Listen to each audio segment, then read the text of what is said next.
Hello and welcome to episode 66 of Kaiju Curry House. Tonight we are talking Reptilicus with the deputy editor of Our Culture magazine and the legal guardian of Reptilicus's only remaining limb, Mr. Chris Stewardson. Hello, Chris. How are you? Hey guys, lovely to be here. Thanks very much for having me back. That's awesome. So, without further ado, we always start the podcast with everyone's favorite question and ours. What have Kaiju been up to? Chris, you want to start off for us? Sure thing. So I've since last time I was on the podcast, I've just been doing a hell of a lot more writing for Our Culture. Sent loads of pictures out to other publications as well. I'm waiting to hear back on them. So in the meantime, see, I published in, I think, January, I'm losing track of things, my piece on Reptilicus, and I'm just hopeful that people have read it and hopefully are coming around to seeing the movie in a different light. There we go. Alex, what have Kaiju been up to? I've been avoiding spoilers on the internet. Oh! Hard to do. Yeah. Which is tricky for a film that I'm not massively kind of excited about.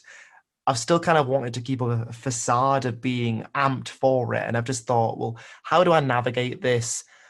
And then all of the toys were advertised. I'm like, the toys are spoilers. Great.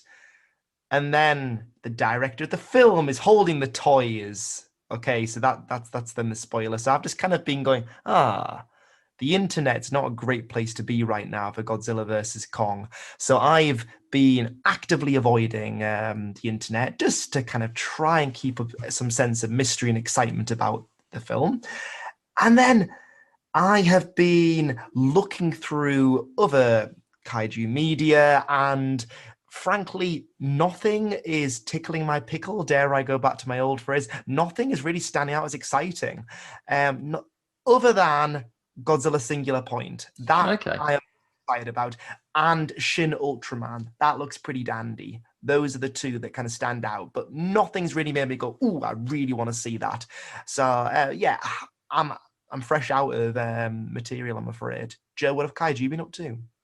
I'm doing pretty much the same. I've been trying to avoid spoilers.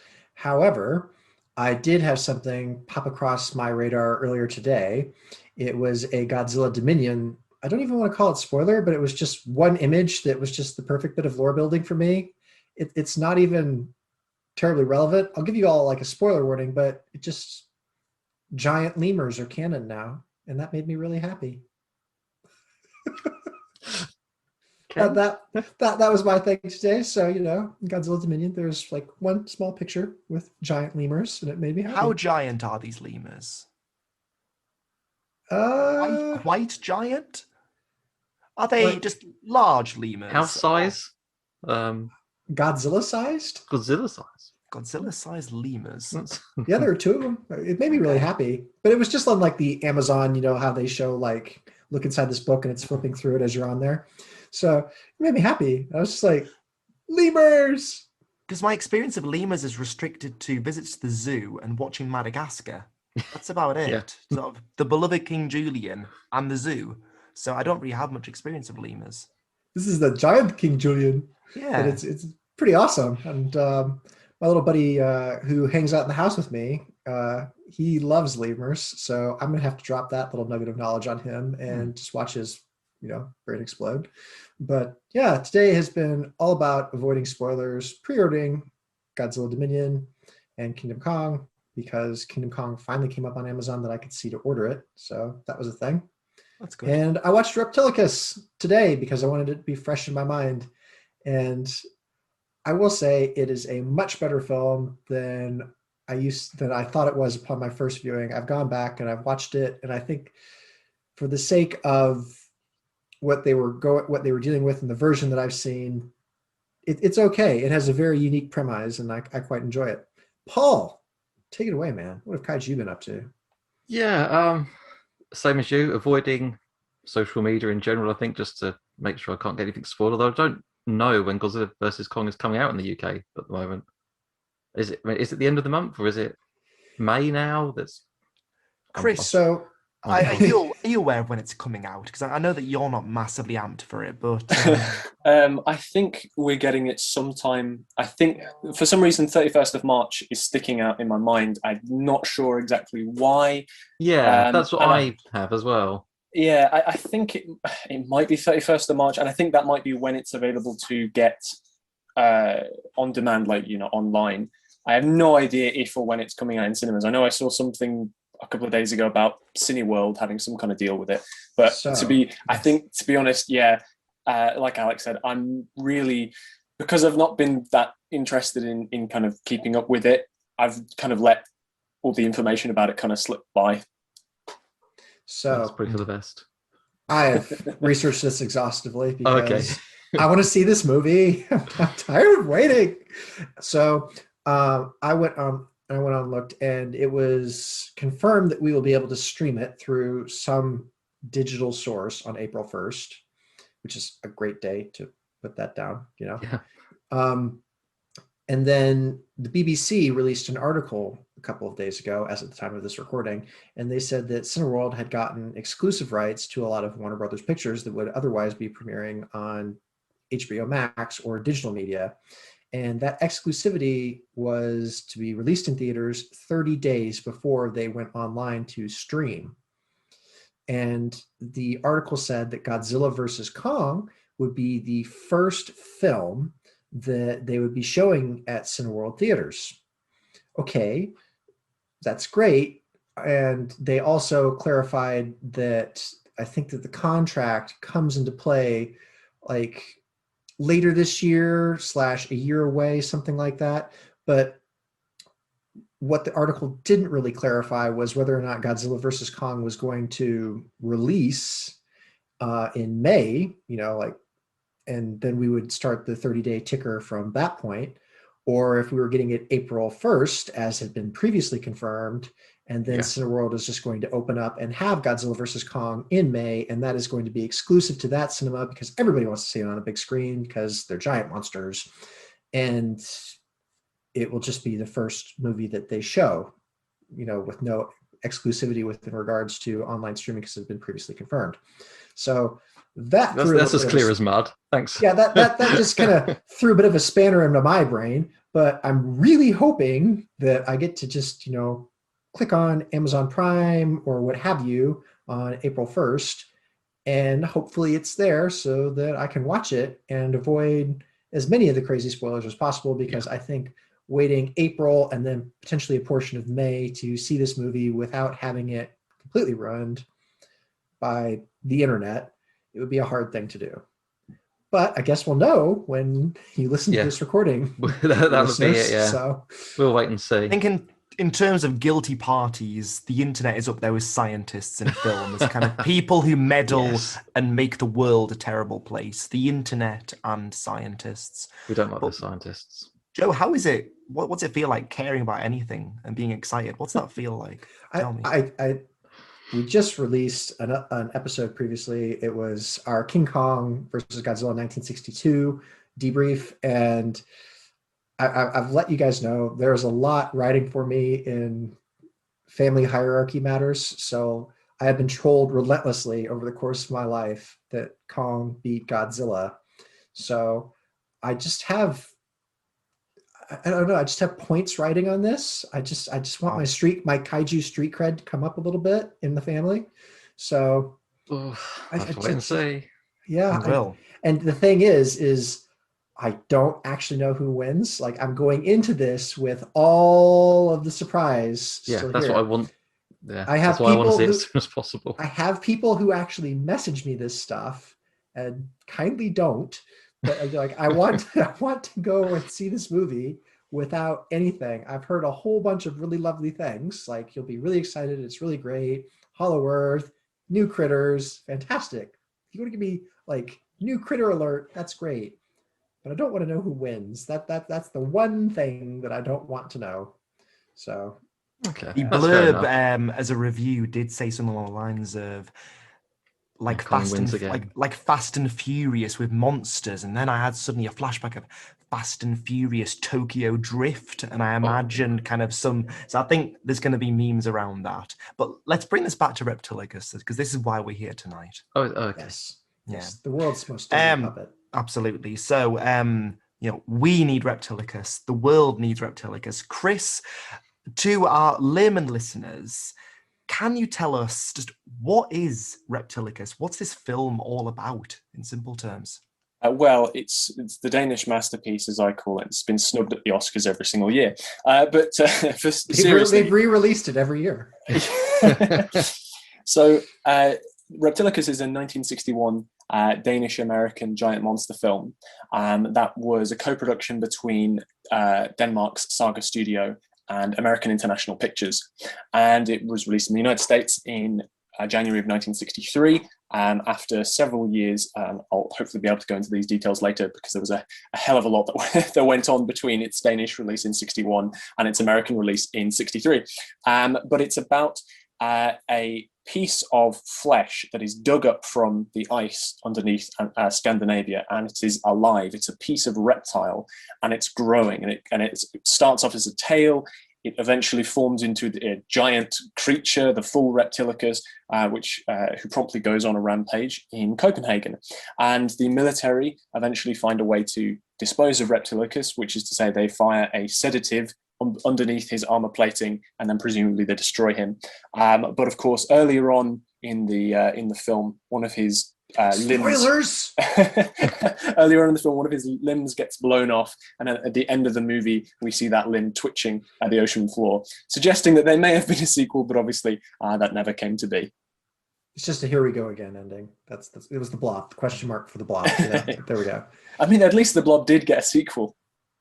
Yeah, it did. And there were a couple. Didn't the Giant Claw also have kind of a here we go again ending? I forget.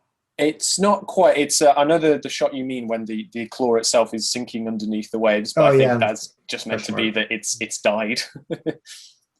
Why is this film so notorious? Well, I think part of it is because the English version is so very different from the Danish cut, and I think that the AIP cut of Reptilicus is so wonderful completely by accident, because I think that on its own it is a completely pitch perfect amalgam of every single science fiction and monster movie cliche from the prior decade, from the 1950s. You know, it hits all the typical beats that we expect from a film of that sort. It has the scientists in the white lab coats. It has the stone-faced army generals. It has beautiful women screaming at the sight of some unseen terror. It has the shots of screaming crowds running through the city. And of course, it has a giant monster. So it almost is like the perfect cliche of a giant monster film. And yet it's the reason why it is that way has come about under the most exceptional circumstances. And I think over the years, it's kind of gained notoriety because it has only ever been spoken about in negative terms. I mean, for example, Bill Warren in his book, Keep Watching the Skies, he called it an atrocity. Leonard Maltin said that it was only good for laughs. And then I think most recently, when it was featured on Mystery Science Theater 3000, I think that reignited interest in it. But I think, much as I like Mystery Science Theater 3000, I do have a good laugh with it. And the Reptilicus episode is very, very funny. A sad fate awaits the movies that are featured on it, because they're kind of forever thought of as cheap B movies. I mean, we've seen that with Godzilla vs. Megalon and Ebero Horror of the Deep. Even though I think both of those films are great. No, they belong there. But and that's true of so many other movies they've had, like Earth vs. the Spider, The Amazing Colossal Man, which I think are genuinely good movies. And obviously, that's there's other movies shown on MST3K which aren't so good, like Manos: The Hands of Fate is probably not a contender for preservation in the Library of Congress, but many of the other films that are shown are actually quite good. And I think, unfortunately, being featured on Mystery Science Theater means that if audiences do seek them out, it's on the basis of, oh, well, this will be a silly one, this will be bad because it was on MST3K. And I think that is sort of all of these things have come together to make it so that now Reptilicus is thought of kind of just as a joke, which is a shame because I think that it has a lot to offer. I think it does have a lot to offer. I mean, when you look at Reptilicus's plot, I mean, quite simply, like you said, it's just like we find cellularly active tissue in permafrost, we dig it up, and it starts to regenerate itself into a monster. I mean, that to a degree, that's almost John Carpenter's The Thing, picking and choosing a few elements that, were excluded. But if you take that and you put in a kaiju, you get a lot of, interests that are, viable in both communities. And I think that it is a really good premise because it starts off really slowly and then it just kind of escalates. It has a good pace throughout the film, I thought. So you start out, with the guys discovering it. There's a bit of exposition on what they found, why it's unique, why it's pertinent. And then you have these scientists that are examining, this specimen in a lab, and things happen, and they aren't necessarily outside the realm of what you could consider normal or what's happened in there.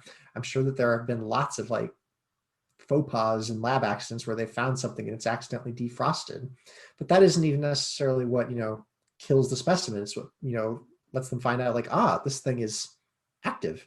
So when they find out it's active, they'll do the logical thing, okay, it's regenerating, it's a dinosaur, yeah, we'll have some of that. So they put it in a vat, and oh dear.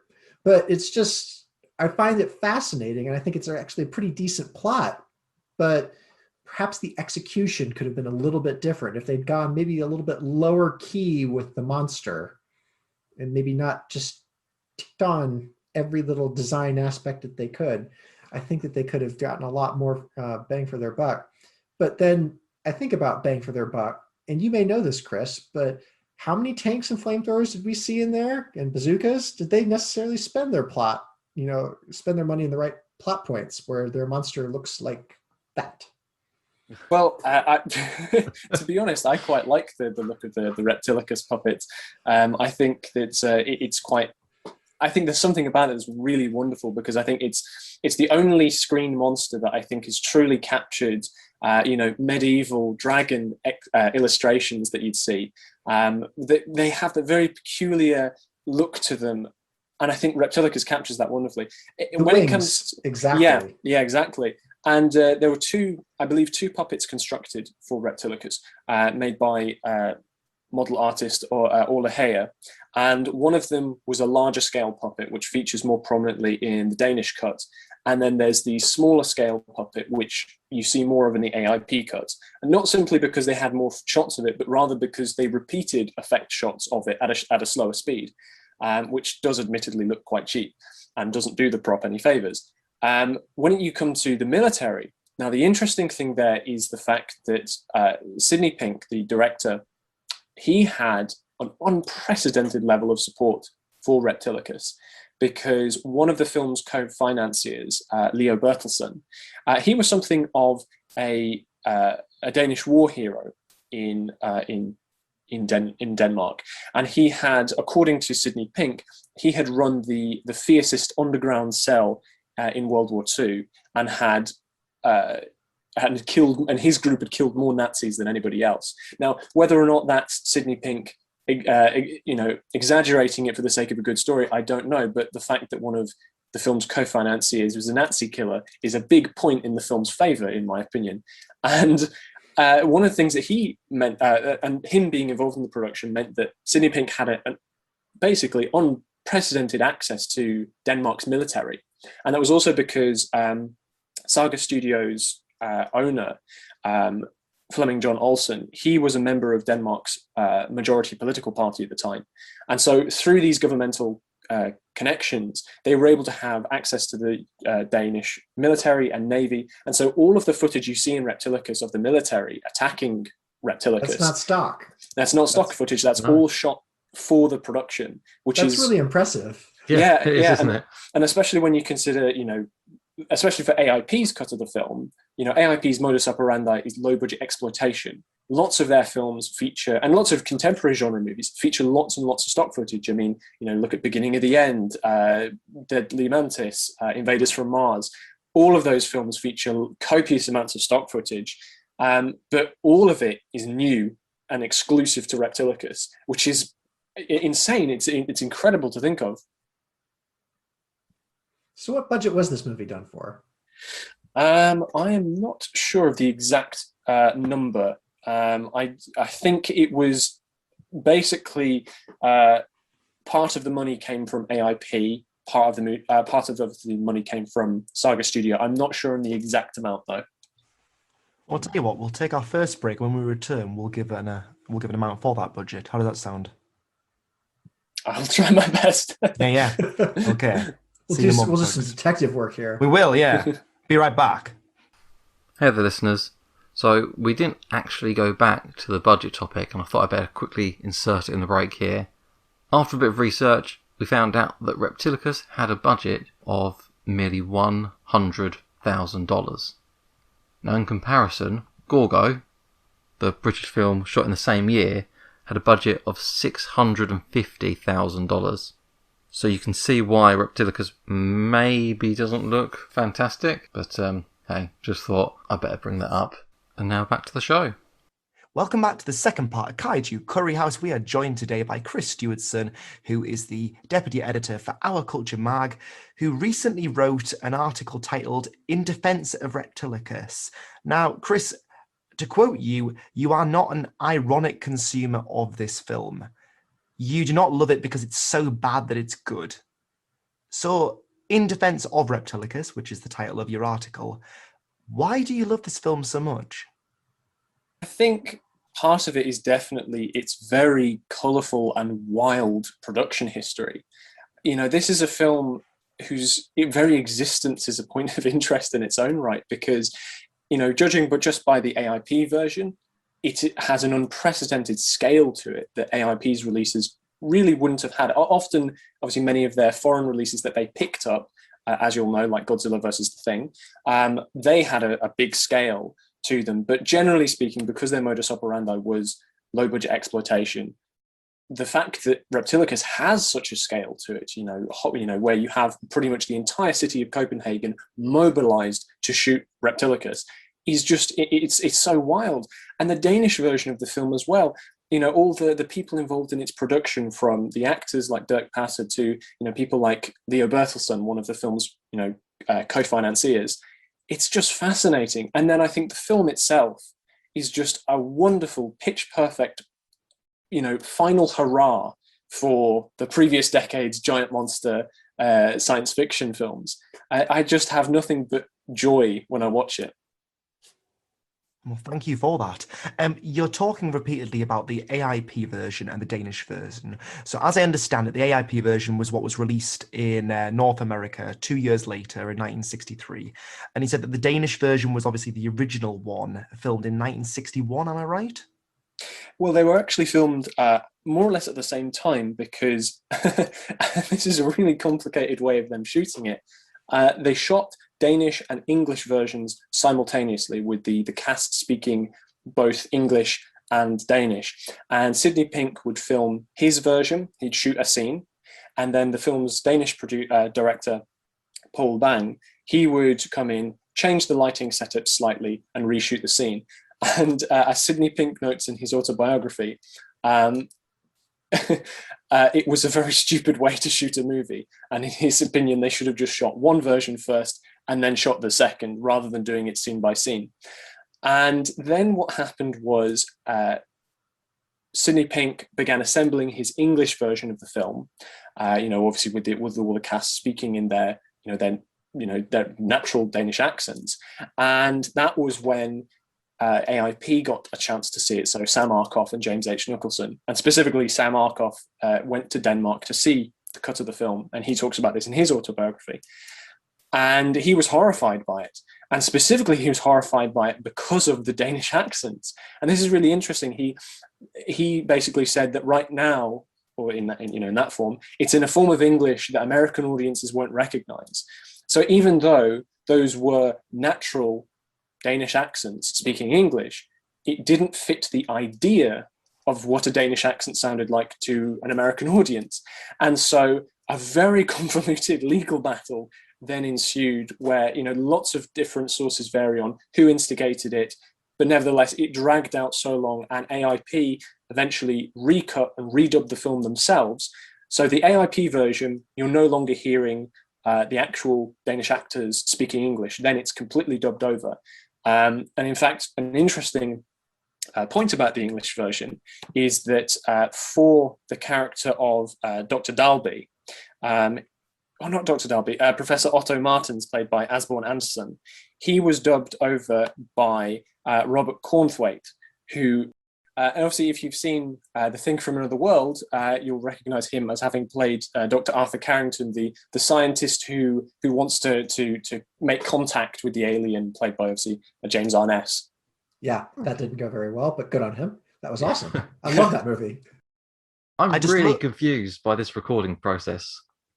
There's only one other film that I know that they filmed in two different films at the same time. Why on earth have they done this? Why would they not just record it once and then dub? If the idea sounds complicated, in actuality, it was worse. It's a wonderful quote in your article.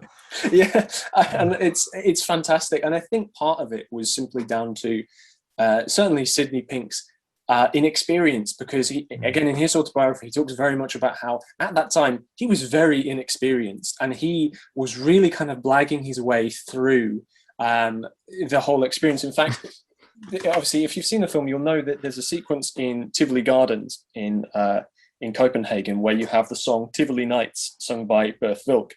And that's actually a live recording. That's not playback. And the reason for that was because at that time, he had no idea what playback was. So he intended to shoot that sequence in the same way that he was shooting the rest of the film, with live takes. Huh. And when Paul Bang, the Danish director, wanted playback prior to shooting that sequence, Sidney Pink hadn't the vaguest idea what he was talking about. And he decided to play it off as, oh, yeah, playback's not something we do anymore. It's kind of an old-fashioned thing. Even though actually no playback would have really helped them. So I really do think that part of the reason why Reptilicus had such a very convoluted production was simply because Sidney Pink was relatively inexperienced at the time. So it's also just a miracle that the film, ended up as professional as it is. What I found interesting on reading your article was that there was going to be two musical numbers in one of the versions, the Saga version, I believe. Yeah, the Saga version has both the Tivoli Gardens scene, but it also has a wonderful scene of Dirk Passer singing to a group of children a song called Reptilicus. And he basically leads them around this garden just singing about Reptilicus. And it's wonderful. It's very, very silly. And I think lots of people might watch that and think, God, what the hell is this? But I probably would.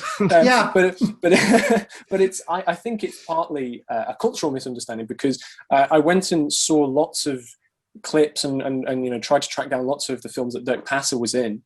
And in lots of them, there are just these musical interludes with him singing songs, and lots of them were in the soldier comedies that he was in. So again, those are part of the reason why he got the gig on Reptilicus. And I think, therefore, especially when you cast Dirk Passer, this enormous comedy legend, you put him in Reptilicus.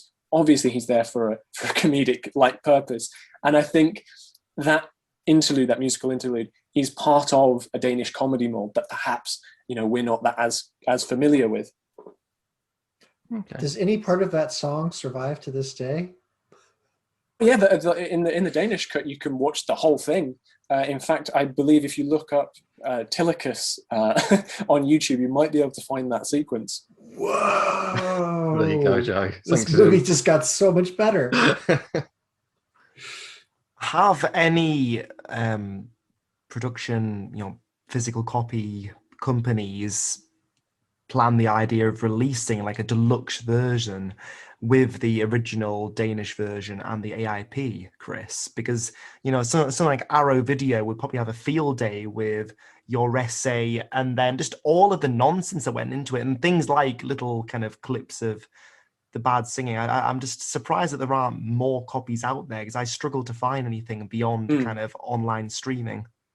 So I think part of it is because it depends on who holds the licenses, because AIP's library is sort of a bit messy, because part of it is held by MGM, because basically when AIP went Sam Arkoff sold AIP in, I believe, 1980 or 1979 to Filmways, and then Filmways was bought by Orion, and now Orion is owned by MGM. So MGM have a huge amount of the ARP catalogue, but then it also doesn't help that because James H. Nicholson left AIP in, I believe, the early 70s, because he had a 4-picture deal with 20th Century Fox that unfortunately he wasn't able to complete because he passed away. And so him kind of leaving the company, I think, also affected the licensing. And even before that, because he got divorced, I believe, in the mid-60s, that affected his sharehold in the company, which I believe had previously been 50-50 with Arkoff. And then afterwards, there was an imbalance. And that also affected who has the rights. And I believe his widow holds several of the AIP titles as well. So it's all very, rights issues abound. It's messy. Which is very, very messy. I think Reptilicus, the AIP cut, has been put out on DVD several times. Like, I know it's had a Midnight Movies release. Fabulous Films put it out on the UK, on UK DVD a couple of years ago, and that you can get that pretty easily. As far as a Blu-ray release is concerned, I know Scream Factory did one on a double release with AIP's Octopus. No, not Tentacles. What am I talking about? And I think the Danish cut, again, the further difficulty might be because that's held by Saga Studio. I don't know if Saga Studio still exists, and if they do, what their rights issue is now. So I think from a licensing perspective, it might be quite difficult to put them both together. But at the same time, I really, really wish that a company would do that, because I think having both of them together would be such a great opportunity for fans, especially to see the Danish version kind of for the first time. I think that would be really special. And obviously, so if any companies are listening out there, I would be more than happy to lend a help, even if it was just to write an essay. No, for sure. And you never know, because there's obviously love for this film. You are living proof of that, Chris. When I watched the AIP version of it, I confess that I watched it over 2 nights. I split it in 2. And I found it a slog. I'm not going to lie, Chris. I'm sorry. I found the AIP version hard work.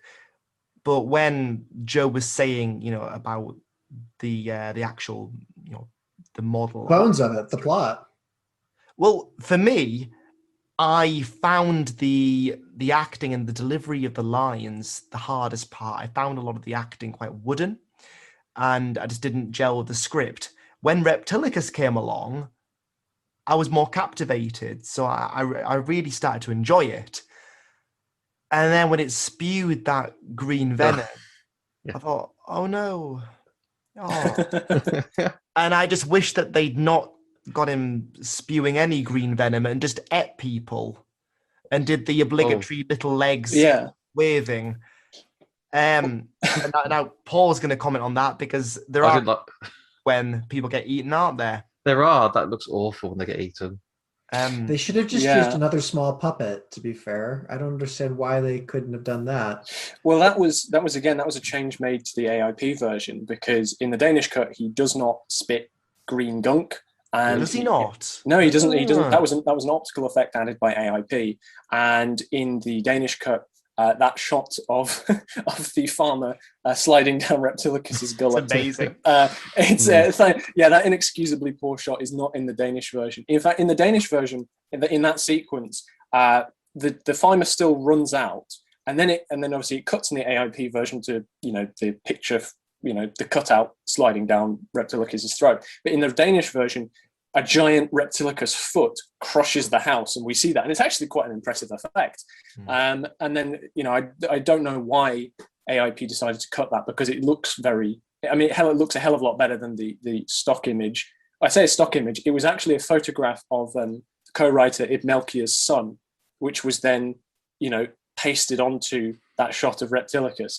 So again, these are all things that I think that I do agree that that is an inexcusably poor shot, and the Reptilicus spewing green stuff is a weird choice. And again, these were all things just done for the AIP version. And I think I don't blame you guys for thinking that they look bad and look weird and are a bit jarring. And again, I think that's part of the reason why this film has had such a tough time, because for so long, it's only been the AIP version that, people have been able to watch. I don't like the fact that the dad abandons his family while the house is getting crushed. Jarring is the best word for it, actually. I prefer that, because when I was watching Reptilicus and Reptilicus appears, I thought, that looks all right. Yeah, I can see why there's some kind of appeal.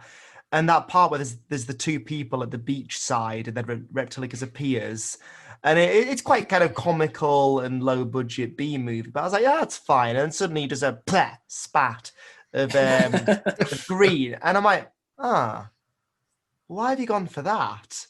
I'm just thinking in terms of kind of the available special effects of the time. It's an odd choice because it doesn't look effective. And I was bewildered by it more than anything else. And then much later on, towards the very end of it, in the last couple of minutes, is that part where that person is driving along and then just kind of gets crushed by Reptilicus dropping down. And that looked far better. Just far more menacing to see Reptilicus kind of squash something than spit at it. So it is quite funny just to think, this prehistoric monster that is, regenerated, and the first thing it does is just vomit everywhere. Yes. Well, this certainly is that, yeah. We're talking about ineffectual shots. I'm willing to forgive quite a bit in this movie because I really like B movies. I feel like you get more creativity out of a B movie, out of people that are trying new things, different things, and going off on their own tangents. So I have a lot of forgiveness in that sense. But my favorite scene that's just, for me, I was just like, what? So after Reptilicus gets hit by flamethrowers, after we've decided that blowing him up is maybe not the best idea. Or no, it's slightly before that. I take that back. I apologize. Dear listeners, forgive me for what I've said. You should take that back. Yeah, they hit him with flamethrowers because obvious way to make something angry and make it go away. Rather than like show him walking or just sinking into the sea, we have that puppet, that prop, that Reptilicus creature prop being dragged slowly with wires into the water, and it's on its side, which makes it even better. I started cracking up when I was watching that. I was just like, oh dear. and it's a shame because in that scene when Carl Otterson, in a very dynamic, piece of machismo action, leaps onto the tank and starts blasting away with the flamethrower. There's a shot in the Danish version which is of the tank. It's a point of view shot from the tank's perspective, moving towards Reptilicus, and it looks amazing. And it's cut in the AIP version. And again, that whole sequence where they fire the flames at Reptilicus looks great. And then, admittedly, in both the Danish cut and the AIP cut, when Reptilicus kind of slinks off into the ocean, it does look a tad pathetic. He got his butt handed to him, that's for sure. Prehistoric creatures just don't do well with flamethrowers. It's well-known fact. No, I've seen films with worse special effects though. I can forgive the film. Have you seen other films with a flaming puppet being dragged on its side? I mean, like, that's a pretty probably have, to be fair. Joe, I prefer Reptilicus AIP cut to Legend of Dinosaurs and Monster Birds. I am never going to forgive I suffered that festering turd of a film. No, I preferred that. You preferred The Legend of Dinosaurs and Monster Birds? Generally did, yes. Oh. That is a film that's so bad it's good. Because it's so bad it's good. No, you have a country music festival in the middle of a lake and they all get eaten by a Chris, dinosaur. What are your thoughts on The Legend of Dinosaurs and Monster Birds? Well, sacrilege. I've not actually seen it, but one thing that I can at least say, soundtrack alone.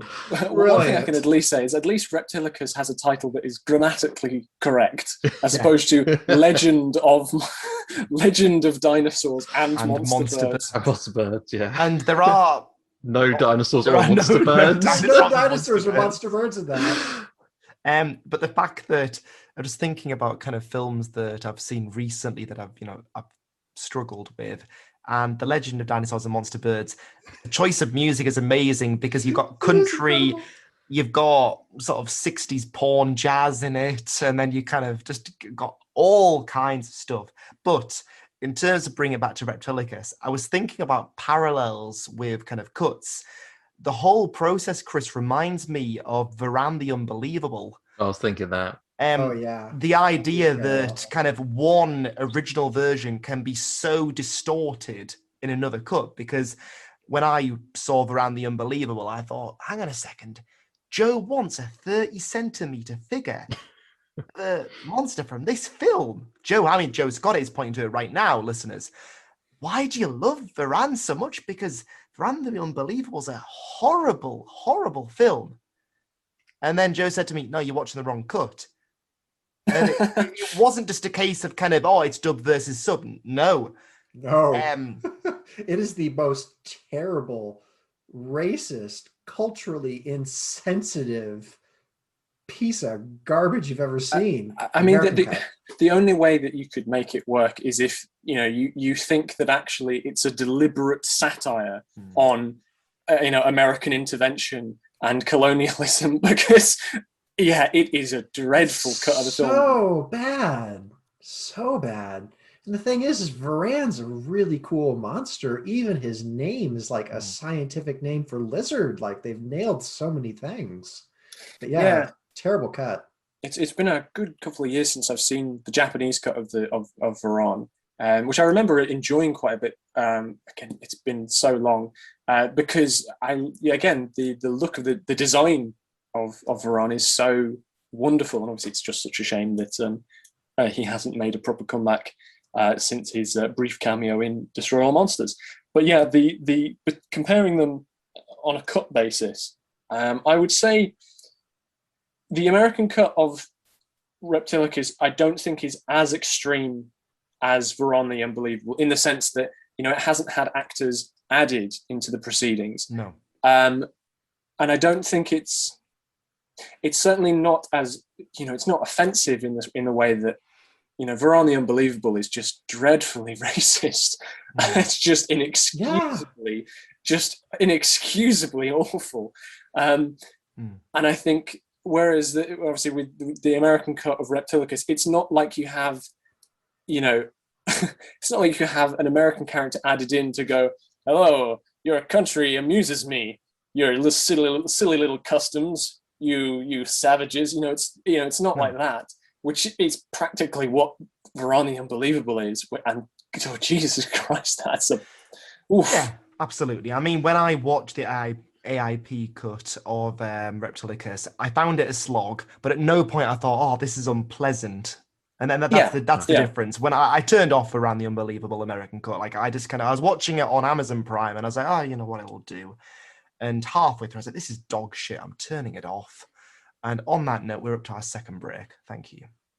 My name is Connor Baxter, and I'm a freelance 3D artist. My specialty is sculpting various monsters and kaiju found in pop culture, which are then converted into model kits via 3D printing. This is something I enjoy doing very much, and if you're interested in my work and like a private commission, then check out my portfolio site at invaderdesign.co.uk, where you can find my work and contact information, or check out my Twitter at invader_design. Cheers! Hello and welcome back to the third and final part of Kaiju Curry House. I'm here with my usual co-hosts Alex and Joe, and our special guest, we've got Chris Stewardson, the deputy editor from Our Culture Mag. So Chris, I, like the other hosts, have watched the AIP cut of Reptilicus, and for better or worse, I would say, while I really enjoyed reading your essay about the film, it's certainly a case to me where the story behind the film and the different cuts was far more interesting than the actual film. Got a bunch of haters here tonight. I feel bad for saying it, especially when I think it's right near the end of your essay. You say, ask yourself, did you have a good time? And I was thinking, sure, no, I really didn't. But that being said, you're savage, Paul. I feel so, yeah, always so savage. But then at the same time, the premise is decent, and the effects, while not great, I can look past that. It's the the delivery of the lines, they just didn't feel right. They're hard work, the delivery of the lines, aren't they? It was hard, to listen to that, and the comic relief was a little bit too much, but It was I can perfect. understand that can be You shut your mouth. It was amazing. Just thinking, Paul, when you said about kind of the story behind it and Chris's essay, it makes me think of kind of, when you get these films that have that development hell, it gets called. Yes, and like it's totally different genre, but the story behind kind of the staggered eventual release of New Mutants, because that was because it got trapped in like the legality of was it 20th Century Fox and moving over to Marvel, and it had been filmed years back, and then eventually it gets released. And when does it finally get released? In the middle of a couple of lockdowns. And I went to see that film, and I shouldn't have went to see that film. Not because of COVID, but I just shouldn't have seen it. There was no reason to have seen that film. It shouldn't have been made. But the development hell behind it, it was a terrible film. I enjoyed it. Well, I don't like you anymore. But what I mean is that the kind of the story behind the story, is more interesting than the film itself. Yikes, they had a really rough time with this, and then you kind of, as a result of that, you sympathize with it, and then it kind of you soften your critique of it. Yeah. You're going to talk about a troubled production. The Rex Harrison version of Dr. Dolittle, that was just a nightmare. And it was not just because there were just very strong personalities on set, but the animals that they had to have there. It's just like absolutely hilarious stories about all of the malarkey that the staff and like the director, the actors they had to put up with the animals. Of course, the animals were putting up with them too, but just the story behind that movie. I enjoy that movie. I grew up with that movie, but if you read what they went through during the production of that film, you're like, wow, how are they all actually smiling on screen? Chris, what do you think is the legacy of Reptilicus? Well, I think certainly it's such a fascinating part of science fiction history. And I think generally it is overlooked. I think, quite honestly, even though you guys haven't had the best of times with the AIP cut, I'm more than delighted that you just gave it a chance, because I think ultimately that is what Reptilicus hasn't had.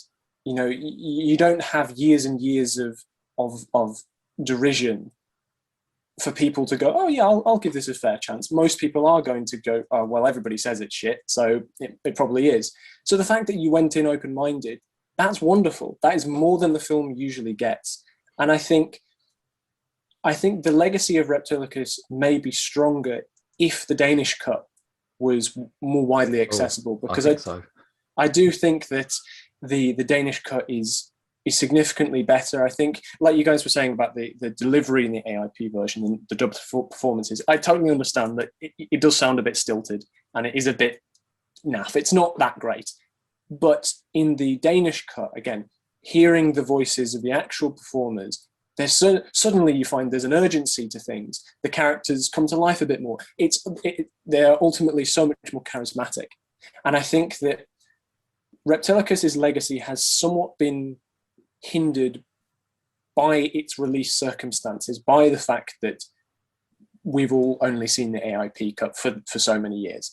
And so all I can hope for the future is that eventually we'll get a release of the film which includes the Danish cut, and finally the film can kind of have room to breathe, where I'm not suggesting that everybody suddenly thinks it's a masterpiece, but people can stop thinking of it as, oh, it's a terrible bottom of the barrel kind of film, and more going, I may not have enjoyed it that much, but it wasn't that bad, which is a hell of a lot more than it's currently had. I would absolutely, if the Danish version came, easily available, if it was there on Amazon, I would absolutely give it another try. I'll say that. I'm going to hunt it down now. No, that's perfect. That's my job done. Yeah. Well, the thing is, like, I'm probably one of the two people here discussing this movie that owns it. So I'm going to go and hunt down, the other version, which didn't exist. I'm one of those types where I like to have the library. I like to have the collection. I like to have the different versions of all the releases. And again, like you just said, different releases have different things to offer. We have Godzilla King of the Monsters and we have Gojira. And they aren't necessarily completely different films, but they are different flavors of essentially the same film. Yeah, And absolutely. we just find like so much difference, and like there's just a lot of great variety in this genre, and like the way that the films were made, just like these odd little niche things. And I really am intrigued now to see what the Danish cut would look like and sound like, and I want to go after it.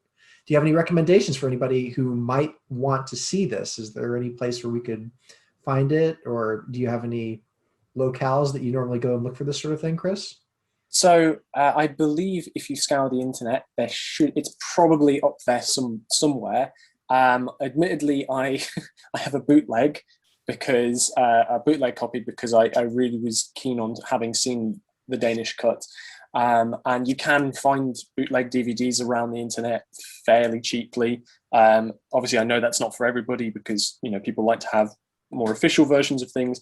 But at present, it's kind of one of the only ways. It's about supporting the release, isn't it? Yeah, exactly. I mean, it's one of the only ways you have to watch it, other than simply a version that you might find online somewhere, which is absolutely fine. So it should be floating around the internet. I hope that people can find it okay. And again, it's just, fingers crossed that within the next couple of years, we'll have a company that picks it up and wants to do a full deluxe release with both versions of the film. Well, We aren't necessarily looking at you, Arrow Video, but we're kind of looking at you. Paul and I watched it on Archive, didn't we? Yes, Film, that's right. Yeah, you recommended Film Archive, and that was split into a 1 hour section and a 30-minute section. They flowed into each other, subject to my Wi-Fi speed, which was a bit starty. But yeah, I mean, at the end of the day, one thing that I will say in massive defense of this film and other creature cinema of its kind is that I don't particularly get a lot out of films that I perceive as being sterile, and I realize that might sound a bit pretentious, but I like films when they are a bit rough around the edges, and sometimes it might be that there's been an idea for a story and it's not quite kind of gone as it was planned. And I think in that regard, Reptilicus is a good example of that. And I think that what you said, Chris, echoes that, because it's most definitely not a polished film, but there's tons of ideas going on in that. And you could totally remake Reptilicus, couldn't you? You could totally reboot it. It would be really interesting to see. A good candidate for a reboot. I do believe that Sidney Pink actually tried to make an ill-fated sequel around 1999 with Turn of the Millennium. Unfortunately, it didn't get beyond a couple of kind of digital mock-ups. But it's interesting to think that right up until Sidney Pink's passing, he still held Reptilicus dear. And I agree with you, Alex, about the fact that it is it is rough around the edges. It isn't a perfect movie precisely because the circumstances of its production were so strange. But I ultimately think at the end of the day, it entertains me. I find it richly entertaining. And ultimately, that was what Sidney Pink, AIP, and the Saga Studio set out to do. They made a film to entertain and to make a buck. And by God, it does that. Well said. I think it's time for us to wrap up with our own recommendations. Paul, if nothing else, what can you suggest to people? Well, when I was reading the essay, something that stood out was the fact that you mentioned, Chris, that no other on-screen monster had captured the look of the European medieval dragon. And I've been racking my brains trying to think, and the closest thing I can think of, which isn't a dragon at all, is Manda from Godzilla. Yes, which is obviously a sea serpent. That, yeah. And so I suppose if you like that kind of style, then there's the kind of solo film, the Atragon, I believe it's called, where he's got the underwater battle. But failing that, I'd say if you like dragons, watch Reign of Fire, because that's a bit of a fan favourite. Dragonheart. No. What? Sorry, didn't like that. Joe. I'm going to go and recommend a couple of films here. There's a film that popped up on my radar relatively recently, and not many people have seen it. I think it's kind of like a children's remake of Pogusari.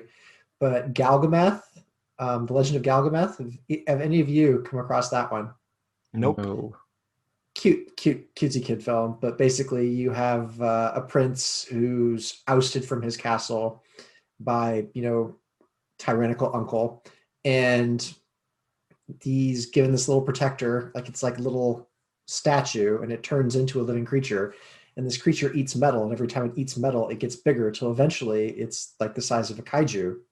But the thing that brings it to life is the only thing that can destroy it. So the thing that brought him to life is the boy's tears when he was holding it and thinking of his parents. So the only thing that can destroy it is salt water. So it's a really neat little movie. It had pretty decent special effects. It's kid friendly. It's hard as hen's teeth to find, but it is fun if you can get hold of it. And then the other thing that I'm going to recommend, because anytime you bring up Varan, you have to recommend the Japanese cut of that film. It is fantastic. Track it down. It is well worth your time. And Varan is a fantastic movie and a great example of what you can do with special effects on a limited budget. Yeah. And for my own recommendation, I'm going to propose that you watch 1969's Gamera versus Giron, or Giron, I'm not sure how to pronounce it, in the spirit that this film is not one of the stronger entries of the Showa era from Gamera. Joe disagrees. Joe thinks it is one of the stronger Brain-eating space babes. I mean, like, it's zonky. It's crazy. It's there. And what I will say about Gamera versus Giron is that it is a film. That's it. It's definitely a film. Is it a good film? Yeah, it is. I'm not sure. My 3-year-old son I'm sure says for it you. is a good film. My son can now sing along to the Gamera theme, out of tune, of course, and my daughter absolutely loves the Gamera films. And watching the Gamera Shower series specifically has been joyous for me because, a bit like what you were saying, Chris, earlier, the idea that when something kind of gets assigned to the Mystery Science Theatre catalogue, immediately people start seeking films out as, you have to see this, it's terrible. So I don't want to see if it's terrible. And I only really heard about Gamera films because they were under the Mystery Science Theatre catalogue. And then I watched them with the Arrow release, and it's like, okay, I'm just watching them legitimately for what they are. And I sat down and thought, oh boy, here we go. I'm working my way through them. And my mum, I said my mum and dad there. My mum and dad don't like Gamera. I'll start that again. My son and daughter, they absolutely adore Gamera. They could take or leave Godzilla, genuinely. They're not that bothered. They know that daddy likes Godzilla, but they love the Showa Gamera films. They get so much joy out of them. And seeing how much they enjoy it, it made me go, you know what? These films were made to be entertaining, and they've achieved that. That's wonderful to hear. That's really wonderful as a, to think that those films were made for children. I mean, you listen to Noriaki Uesa talk about, wanting to give children a voice in the films that he made. And the fact that, 50, 60 years on, we've got kids today who are lapping it up and are having a great time with. That's wonderful. That that's you think, Noriaki Uesa, you were absolutely right, mate. For sure. And my children aren't being ironic consumers. They're not going, Dad, are we going to watch Gamera? It's so bad, it's good. They love Gamera. They think Gamera's wonderful. And that's it. So that's my recommendation. Oh, that's wonderful. Yeah, no, it's good. Chris, please put out some recommendations to us. I'll echo that, and I'll say Gamera versus Virus, because I really like Gamera versus Virus. I think it's a great movie. I think Jim and Masao are great and charismatic leads, and that's just a wonderful, wonderful film. And Virus is a great villain. I mean, the bit when he decapitates all of his henchmen, that's wonderful. I think leading on from Reptilicus, this is a kid's movie, right? I think leading on from Reptilicus, I'll recommend The Angry Red Planet, which was Sidney Pink's first film in the full picture deal with AIP. That's again, it's not a perfect film. It does show its age at times with some uncomfortable and grim sexism. You know, it's inexcusable in that sense. But I think you can watch it as a very simple science fiction adventure story. It has the rat bat spider of the poster. I mean, just saying it has the rat bat spider is pretty enticing. And I think, yeah, that's a lot of fun. I'm just trying to think what else. I think, yeah, I mean, to be honest, I'll just say, I think a lot of the films a lot of science fiction films from the 1950s deserve a second look, because while yes, there are a couple that, you know, actively live up to, you know, the mostly negative charges made about these films, I think a great deal of them are really, really wonderful. You know, I Married a Monster from Outer Space is fantastic. I Was a Teenage Frankenstein is wonderful, and I Was a Teenage Werewolf is one of the best of the lot. So I think, you know, you could pick any number of the science fiction and horror films that came out in the 50s and just give them another go. And, you know, if you go in open-minded, I think you'll be pleasantly surprised. There we go. Well, thank you, folks, for listening to episode 66 of Kaiju Curry House. Please look back in our catalog fondly and find episodes that you like. Comment and tell us which ones those are, please, so we can make more like them. Thank you, Chris, for coming on. It has been an absolute pleasure talking about Reptilicus with you. Thanks ever so much, guys. It's been lovely. Thanks for having me back. Please get onto the website Our Culture Mag and check out In Defense of Reptilicus. We will be tweeting that and sharing it with this episode. I think it's very important that you have a read of that to learn the richness of this film. Thanks very much, guys. It's a pleasure. Thanks, folks. And as always, keep it kaiju.